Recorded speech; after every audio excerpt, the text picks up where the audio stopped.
Huli ka, Balboy. Ay. Ano lang to, pre? Incomplete lang.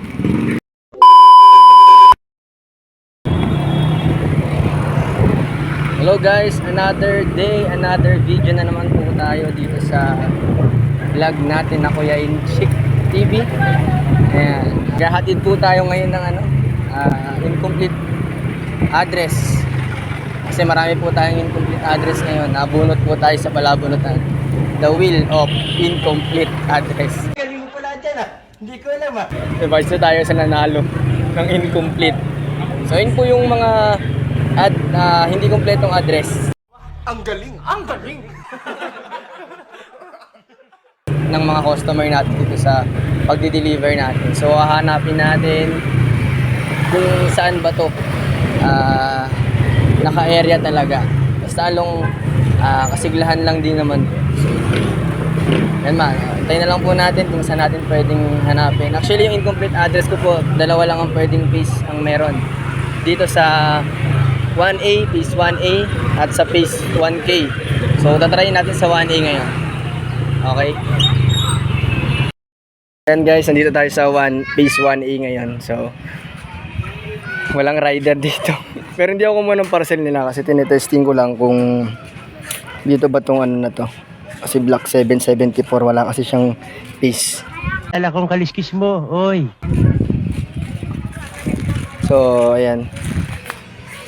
Dito tayo ngayon.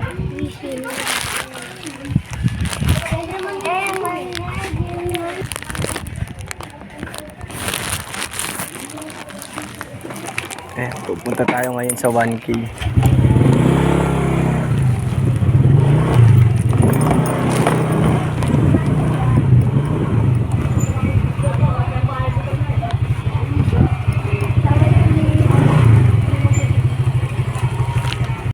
Parang may naamoy ako hindi maganda. Huli ka, Balboy. Ay. Ano lang to, pre? Incomplete lang. Unggong! Barinig kita sa mukha eh! Nakita ko ng tagawan eh. Hindi po ako nangunguha ng parcel nyo. Hindi totoo yan. Bola lang yan. Gahanap po ako ng incomplete. Tara, takasan tayo. Mga pagkamalang pang nagkuha tayo ng parcel nila. Galing ah! Nahuli tayo. Nahuli. Hindi ko inaamin na nahuli ako, di ba? Ayan, dito. Kaya nga, ikaw alam kung magaling ang tsamba mo, malakas eh. Tayo sa 1K ngayon. Dito natin susubukan yung incomplete natin. So sa mga customer po natin na makakapanood, please lang po pakiayos yung address natin na ilalagay kasi sobrang laking bagay po na kumpleto yung address natin sa parcel natin. All my fellow Filipinos, now this is my side. Listen, look, and listen, and learn. Kasi ang hirap ko talagang hanapin. Biro nyo po, hindi ko na to hindi ko na to area, pero pupuntahan ko siya kasi manghihinayang ako sa deliver. Kasi malay po natin kailangan pala ni customer itong parcel na dala-dala ko, pero dahil hindi kompleto yung hindi kompleto yung address niya, yung mangyayari hindi ko na madi-deliver. Paano masabi? So wag lang sana makakita ng ka-rider natin dito, di ba? Kasamahan natin. Baka isipin niya kumukuha ko ng parcel niya. Sobrang layo na po sa area ko nito, pero andito pa din ako ngayon. Para mabawasan ang kasalanan mo, ang kulit mo! Para lang matry kung dito ba talaga. So, yun.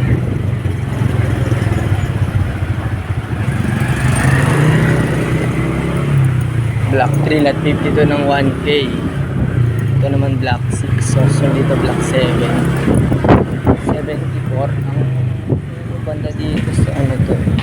So, sa block 7 po tayo ng 1K. Sa block 7 at 74. Para sa incomplete, di ba? For the incomplete lang po. Hindi totoo yan. Bola lang yan. Ang vlog natin ngayon. Ganun kalaking pahirap sa amin ng mga incomplete na address. Las man bunga nga mo, ha? Kasi pag di mo matawagan, kailangan mong subukan sa lahat ng face. E paano kung lahat ng base dito sa amin meron.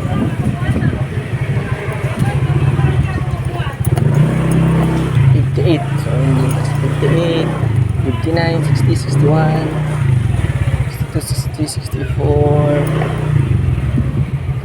So tingnan natin sa cluster. 64. Yeah. 77.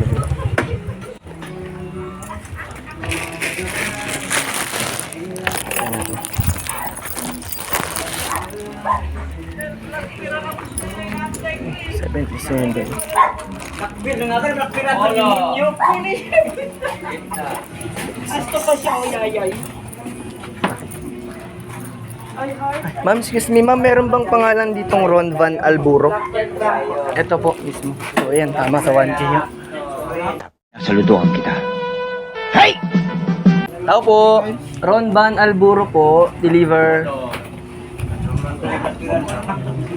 Ayan, so guys, tama ba? Sa 1K. Yo, ma'am. So, yun lang guys. So yun guys, approved, tama nga dito. So 1K yung ano na yan, incomplete. So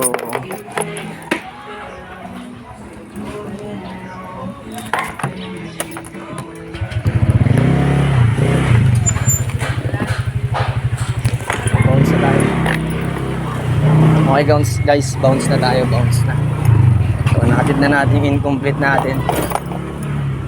Yun po guys, sa mga customer nga po natin, ulitin ko lang po, sobrang laking bagay po ng tamang address, kompletong address sa mga pinapa-deliver natin para maging kabawasan rin po sa paghihirap po ng mga riders, ng mga delivery riders natin. So yun lang po, salamat.